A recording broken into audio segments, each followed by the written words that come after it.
Hey, and welcome back to 7-Minute Books. I'm Sam, and today we're talking about Deep Future by Pablos Holman. Sophie, I have to say this book kind of shook me.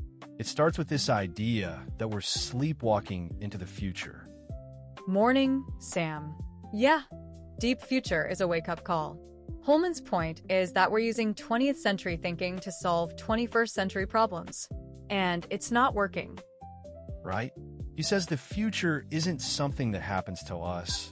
It's something we build every day through the choices we make. But most of those choices are unconscious, driven by inertia and short-term thinking. Exactly. And that's the core problem, the tyranny of the present. Politicians think in election cycles, corporations in quarterly reports. So a project that would save us in 50 years gets no attention because the costs are immediate and the benefits are invisible. That's the part that really hit me. He talks about how we're trying to fix a leaky dam with chewing gum. Incremental fixes feel safe, but they're not enough for exponential challenges like climate change. And that's where he introduces moonshot thinking. Instead of making slightly better airplanes, he says we should aim to put a man on the moon. That requires inventing whole new systems. So what does that look like in practice? He gives the example of malaria. The conventional approach is bed nets and drugs, incremental stuff. But Holman's team asked, what if we could make the mosquitoes themselves unable to transmit the disease? They're working on gene drives. It's a genetic engineering technique that can force a trait through an entire mosquito population. You could essentially make them resistant to the parasite or even infertile. It's radical. And controversial, right? He doesn't shy away from that.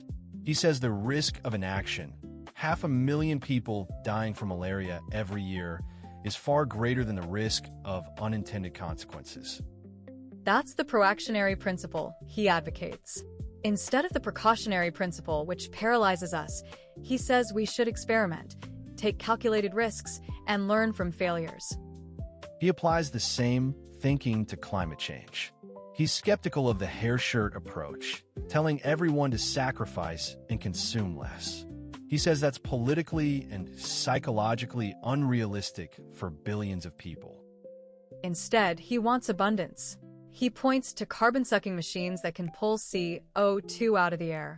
They're expensive and energy-intensive now, but so was solar power 20 years ago. With investment, costs can plummet. And then there's food. He asks, why do we grow food on the surface of the planet at all? He envisions vertical farms and cities, controlled environments with LED lights and hydroponics, using a fraction of the water and land.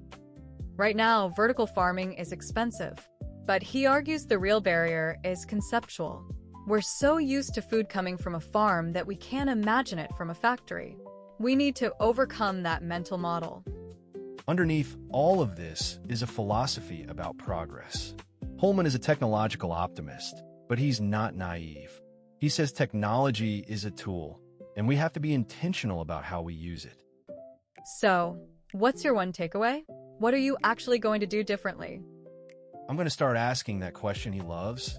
If we could do anything, what would we do? It frees your mind from what's possible and opens up what should be possible. I think that's a powerful reframe. That's a good one. And honestly, if you want to explore more ideas like this, the whole library's over on 7minutebooks.com/app. There are over 6,000 fiction and nonfiction titles you can read or listen to in any language. It starts at $2.99 a month, $9.99 a year, or $19.99 for lifetime access. The future is not written, and the pen is in our hands. That's the feeling I'm left with. Exactly. Deep Future is an invitation to stop being passengers and start designing. We'll see you in the next one.